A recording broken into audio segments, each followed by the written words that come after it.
There is a fern floating across Asia that doubles its mass every 2 days. It manufactures its own nitrogen from thin air. 49 million years ago, it cooled the entire planet. Vietnamese villages built temples to honor it. During the American bombing campaigns, it fed starving livestock when nothing else would grow. It produces more protein per acre than soybeans. Yet Western agriculture has never heard its name.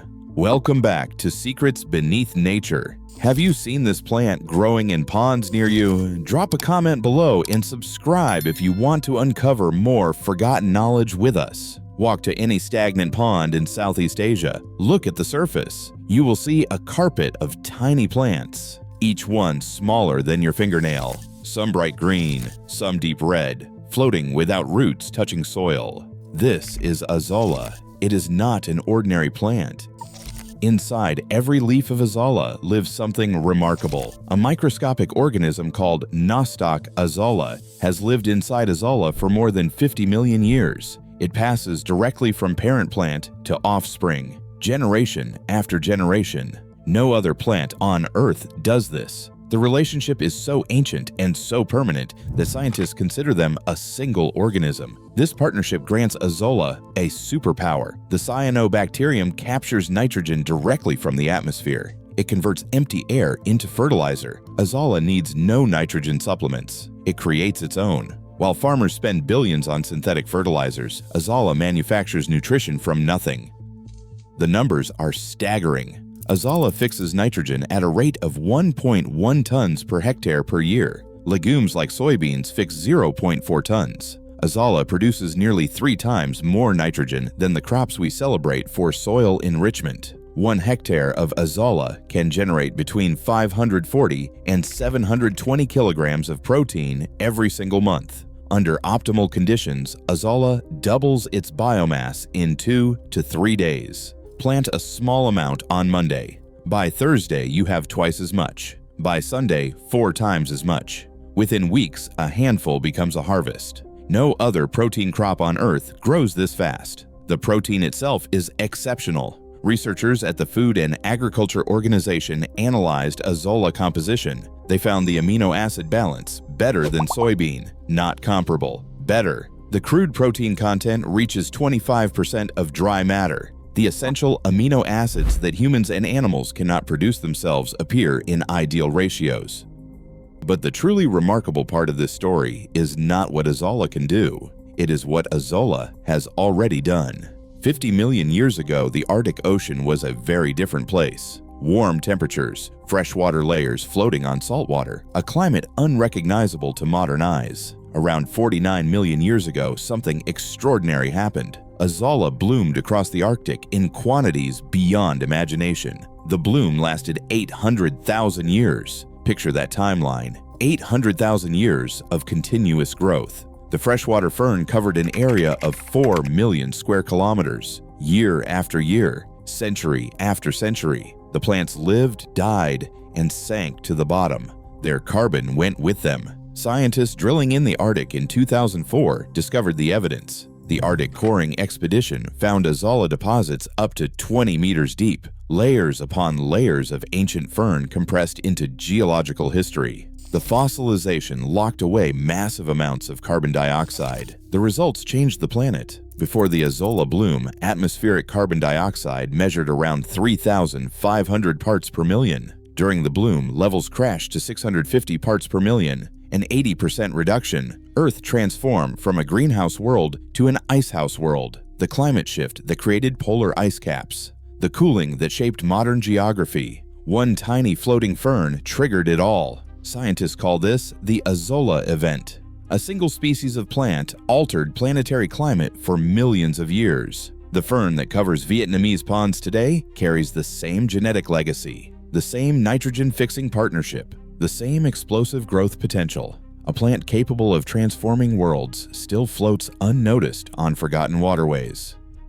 A plant with this power did not escape human notice. For thousands of years, Asian farmers cultivated Azolla. They understood its value long before modern science could explain why. The earliest written record appears in 540 AD. A Chinese scholar named Jia Su Xie compiled a book called The Art of Feeding the People. In its pages, he documented using Azolla as fertilizer for rice paddies. 1,500 years ago, Chinese farmers already knew what Western agriculture still ignores. The knowledge spread through an unexpected network. Buddhist monks traveling across East Asia carried Azolla cultivation techniques from village to village, from monastery to monastery. The spiritual travelers became agricultural educators. They taught farmers how to grow rice and feed livestock using a tiny floating fern.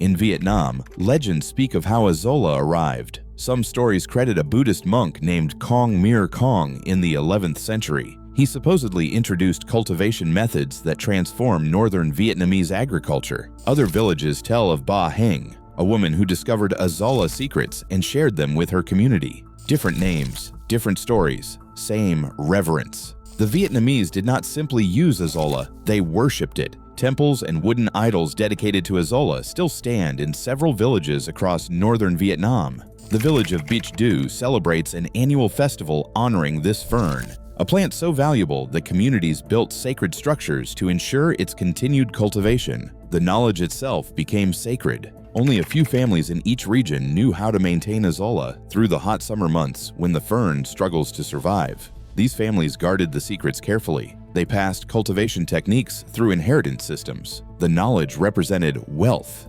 insurance against famine, power within the community. This secrecy created geographic limitations. For centuries, Azolla use remained restricted to provinces close to villages with reliable inoculum, Nam Dinh, Hai Duong, and Hung Yen. If your village did not neighbor a family with summer survival knowledge, you could not benefit from Azolla cultivation. The fern required human keepers to persist.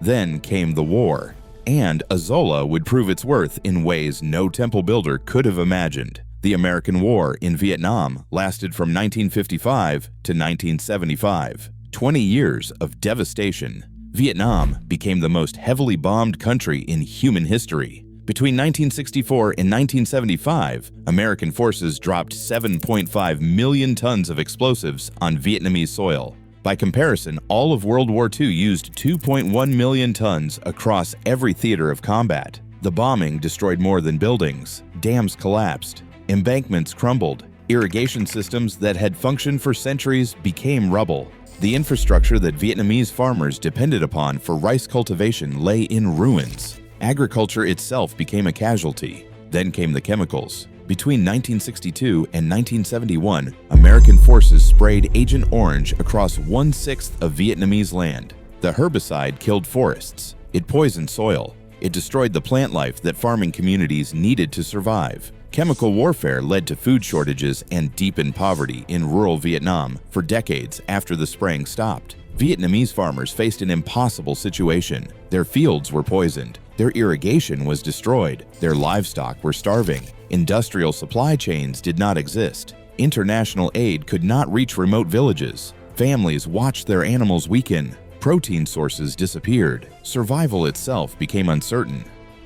Azolla stepped into this void. The fern does not need irrigation infrastructure. It grows on any still water. Bomb craters filled with rainwater became Azolla farms. Damaged rice paddies that could no longer drain properly became protein production facilities. The destruction that crippled conventional agriculture created perfect conditions for Azolla cultivation. Vietnamese farmers had used Azolla to feed ducks and chickens since at least 1966. Researchers Dow and Tran documented these practices while bombs still fell. The fern provided complete nutrition for poultry without requiring grain imports or industrial feed production. Families maintained egg production using nothing but pond scum. The practice extended to pigs. Azolla served as feed throughout Southeast Asia, including Vietnam, Singapore, and Taiwan. Vietnamese farmers used Azolla as the sole feed for lactating sows, not a supplement, not an addition to other feeds. The only food source. Nursing mother pigs survived and produced milk on nothing but floating fern. The Vietnamese government recognized Azolla's strategic value. In 1954, even before American combat involvement escalated, officials established more than 100 depots to cultivate and distribute Azolla inoculum. The program extended cultivation throughout the country. What had been restricted to a few northern provinces became a national resource. By 1973, Vietnamese rice and Azolla cultivation covered 500,000 hectares, 500,000 hectares of dual-purpose farming. The Fern fertilized rice while simultaneously providing livestock feed, a single crop serving two functions during the most destructive war in agricultural history. The temples built for Azolla centuries earlier proved prophetic. The fern that villages had honored with festivals and sacred structures became their salvation. While American bombs destroyed everything industrial agriculture required, Azolla continued growing, doubling every few days, manufacturing its own nitrogen, feeding animals that would have otherwise starved. The war ended, the bombing stopped, the chemical spraying ceased, and the world forgot. Azolla production in Vietnam and China declined in the decades following the war. The reasons sound practical: water availability challenges, difficulties in maintenance and handling, high labor requirements compared to industrial feeds. The same factors that made Azolla invaluable during wartime made it inconvenient during peace. Chemical fertilizers became cheap and available. Industrial feed production scaled up. Global supply chains delivered soybean meal from American farms to Asian livestock operations. The infrastructure that war had destroyed was rebuilt, and the old ways faded. Perception shifted as well. Farmers in many regions began viewing Azolla as a noxious weed rather than a valuable crop. The floating fern that had sustained their grandparents became a nuisance to remove from ponds. One generation's survival food became the next generation's pest. The economics accelerated the forgetting. Azolla cannot be patented. A plant that self-propagates cannot generate repeat seed sales. A crop requiring no fertilizer inputs cannot support fertilizer companies. A feed source that grows itself cannot sustain feed manufacturing industries. Every link in the modern agricultural supply chain has reasons to ignore Azolla. Research funding reflects these economics. Search any medical or agricultural database for soybean protein studies and you will find tens of thousands. Search for Azolla protein studies and you will find hundreds. A 30-to-1 ratio reveals where money flows. The knowledge gap is not scientific, it is financial. But the plant does not care about economics. It cares about growth, and it is still here. Modern research has begun rediscovering what Vietnamese farmers knew during the war. Studies published in the past decade confirm Azolla's exceptional nutritional profile. The proteins contain more essential amino acids than soybean, and in substantially greater amounts. Climate change may actually help. Recent experiments show that elevated carbon dioxide concentrations boost Azolla biomass production by 36 to 47%. The protein content does not decrease. The same nutritional density appears in larger quantities. As atmospheric carbon dioxide rises, Azolla grows faster. Practical applications are expanding again. Farmers in India, Africa, and Southeast Asia increasingly use Azolla for sustainable livestock feed. Dairy cattle fed Azolla show increased milk production. Chickens produce more eggs. Pigs gain weight efficiently. The benefits documented in 1966 Vietnam hold true in 2025. The yields remain unmatched. 1 hectare can produce over 500 kilograms of protein per month. No synthetic inputs required. No industrial processing necessary. No supply chain vulnerabilities. A pond and sunlight and time. Azolla serves purposes beyond feed. The nitrogen fixation that makes it valuable for livestock also makes it valuable for rice cultivation. The same dual use sustained Vietnamese farming during wartime. The fern can also purify water, removing excess nutrients that cause algal blooms. It suppresses mosquito breeding by covering water surfaces. Multiple benefits from a single organism. The self-sustaining nature matters most. Azolla requires no nitrogen fertilizer because it makes its own. It requires no replanting because it propagates continuously. It requires no genetic modification because 50 million years of evolution already optimized it. The plant that cooled the planet and fed a nation during wartime asks almost nothing from those who grow it. The question was never why Asia hid this fern. They did not hide it. They built temples to honor it. They celebrated festivals for it. They established government programs to distribute it. They fed their livestock with it when bombs fell from the sky and chemicals poisoned their soil. The knowledge was always public, always available, always documented. The question is why the rest of the world never learned. 49 million years of planetary history, 1,500 years of documented cultivation, temples still standing in Vietnamese villages, 500,000 hectares of wartime production, research published in peer-reviewed journals. The evidence exists in overwhelming abundance. The answer is not conspiracy. The answer is structure. Economic systems promote what economic systems profit from. Research follows funding. Funding follows patents. Patents require control. Azolla cannot be controlled. It doubles every 2 days. It spreads across any still water. It manufactures its own nutrition from empty air. It becomes wild. It becomes free. What cannot be owned cannot be marketed. What cannot be marketed does not enter consciousness. 3 generations of Western farmers grew up without hearing the word Azolla.